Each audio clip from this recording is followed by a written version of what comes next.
And it's Thursday, Plus Sports on Plus TV Africa. We bring you all the latest sports news from around the world.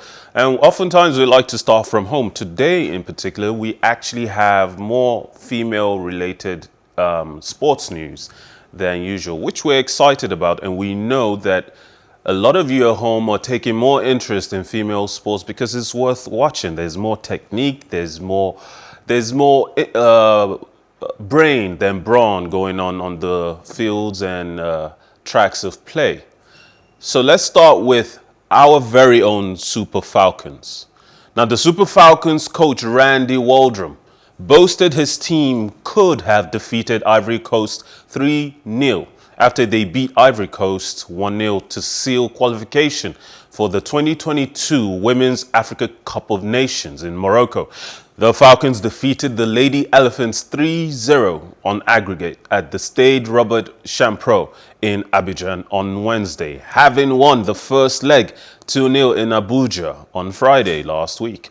Goalkeeper Chiamaka Ndozie saved a penalty in the 34th minute before a late strike from Esther Okoronkwo in the 87th minute ensured the 9-time African champions picked one of the tickets for the WAFCON in Morocco later this year. At the post-match conference, Waldrum said the Falcons played a good game and could have scored more than one goal in Abidjan.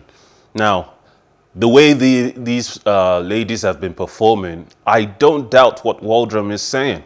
They very likely, with all the chances that they posed, the threats that they showed in the match, they could have scored more, maybe more than 3 that he proposes. Now, Champions League football, it's on the mind of all of us. It's what we wait for as soon as we enter the winter break during December. It's on our minds, hoping that February can't come fast enough so that we can get back to oh so sweet Champions League football. It's the knockout stages, and there was a major match last night. Aside from the Benfica-Ajax match, a lot of us were looking forward to what Manchester United could pull off against Atletico Madrid, playing in Madrid. Of course, it was a tough game, but before that, let's see what the whole picture looked like from yesterday's results. I believe we have the Champions League results from last night, as you can see there, as well as the match from the night before. Chelsea did exactly as they were expected, beat Lille 2-0. I think most analysts predicted that. Atletico Madrid yesterday only managed a draw with Manchester United. We will revisit that. But Villarreal and Juventus was also an exciting match, which also ended 1-1. Overall, the 2 nights of Champions League football seem to be more draws, as Benfica and Ajax seem to go at it with 2 goals apiece. Now, Manchester United interim manager Ralf Rangnick has challenged his players to follow Anthony Elanga's lead after the teenagers' equalizer on Wednesday. The Swede came off the bench to ensure the first leg of the last 16 tie in the UEFA Champions League finished 1-1, with Atletico Madrid traveling to Manchester for the return match in 3 weeks' time. Rangnick isn't sure why some of his stars aren't playing with the same exuberance as the 19-year-old, but says his recent performances are a testament to how Elanga has been performing in training. The German coach doesn't expect Atletico to change their defensive mindset for the second leg at Old Trafford, especially now that the away goals rule has been scrapped in European competitions. The fact is, Simeone always sets his team to play defensive, but not just that. They put so much pressure on the opposition. There's so much rough tackling, rough housing, and oftentimes the referee in the middle has to restrain himself from pulling out cards left and right. And Manchester United had to compete and cope with that throughout last night. Now, before the match, Simeone had stated that Manchester United were still a very big club and they were playing about as expected, that they were still the Manchester United of old. Now, it got me thinking. Sure, a lot of Manchester United fans aren't too happy. Some are questioning Ralph Rangnick's pedigree to be manager of such a big club.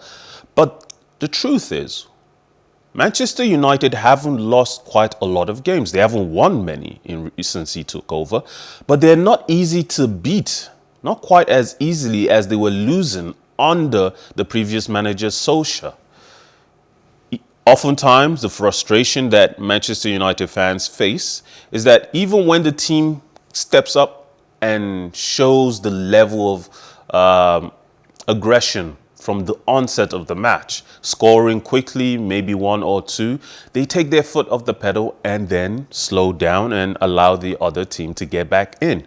Otherwise, the first half, they slowly get into the game and potentially concede before the second half when they pick up and show the level of skill and talent that the team is actually in possession of. In Elanga's situation, as a 19-year-old, I am sure he's the exact kind of player Ralph Rangnick loves to have. He wants to build a team that is full of aggression, full of pressing. But a lot of these Manchester United players are in their late 20s, early 30s. Ronaldo is in his late 30s. The likes of Pogba aren't likely going to press very high up the pitch at 28, going on 29. Even Bruno Fernandes, a lot of these players are already established in the way they love to play. So, of course, how do you change that mentality? If Rangnick was given the kind of time that Klopp had, because a lot of the same issues Rangnick is facing right now are the same issues that plagued Liverpool long before Klopp stepped up and took over, and took him 3 years to get them on the right track. If Rangnick does get the job at the end of the season, I believe he really will get them to that point that everyone hopes Manchester United can play at.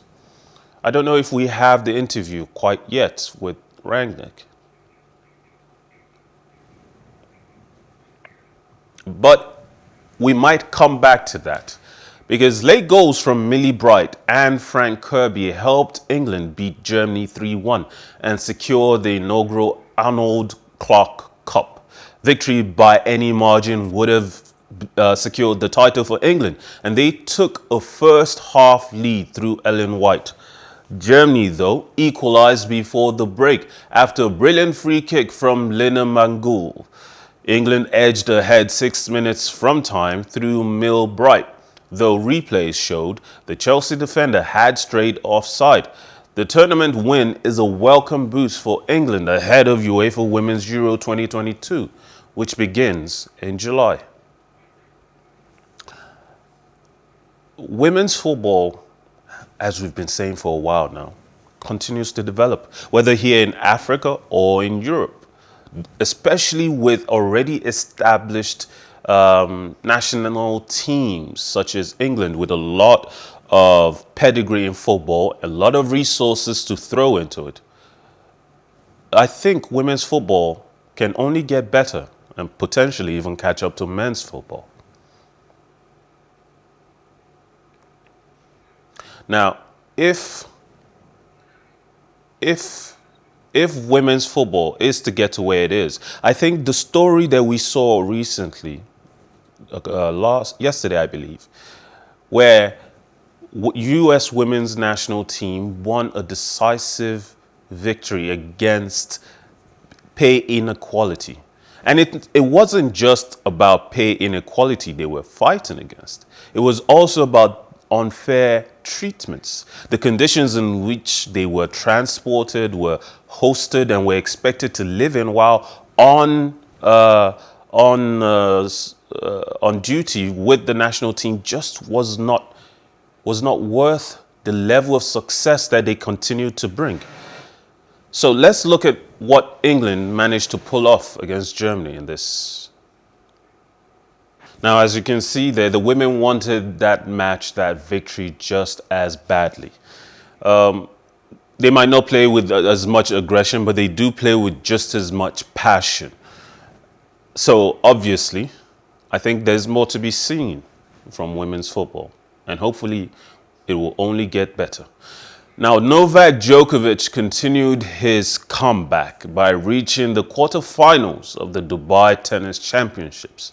The Serbian, competing in his first tournament since being deported from Melbourne before last month's Australian Open, beat Karen Khachanov 6-3, 7-6. World number one Djokovic faces Czech qualifier Jiri Vesely in the last 8. The number one spot may no longer belong to Djokovic, but he doesn't seem to be letting the events of the Australian Open deportation slow him down. He seems focused, and I'm sure because this is just the Dubai ATP, a lot of us are not taking it quite as seriously. But it is tournaments like these that build up form and momentum, and I'm sure that is exactly what is on his mind in getting towards the next major title. Now, it's been a long time since he was number one, and Andy Murray continues to struggle as he was knocked out of the Dubai Duty-Free Tennis Championship on Wednesday, February 23rd, by Italian Yannick Sinner. Sinner, who is ranked 10th in the world, did not face a breakpoint as he beat the 34-year-old Scot 7-5, 6-2 to set up a quarterfinal against Hubert Hurkacz of Poland. Three-time Grand Slam champion Murray won the Dubai Championship the last time he played there in 2017 and was looking for his 700th tour-level career win. Elsewhere, the Russian second seed Andrei Rublev survived a scare in the first set to come back and win 4-6, 6-0, 6-3 against South Korea's Son Woo Kwon. The world number 7 will face American Mackenzie McDonald in the quarterfinals on Thursday. Now, of course, we loved the NBA, and something interesting is happening at it. A look at one of the NBA's most versatile and dangerous scorers ahead of his debut with the Philadelphia 76ers.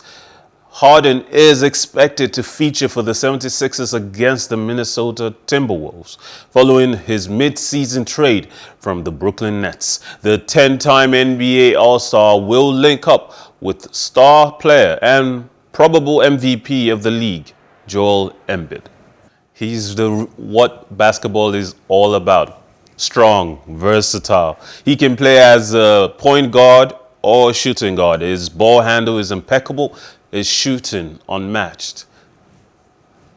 James Harden, the bearded one. My name is Mikhail Tinubu. It's been a pleasure presenting sports news on PlusTvAfrica to you. Plus Sports is your destination for all the sports news you need. Join us next time. And remember, life is never boring with some sports. Have a wonderful day.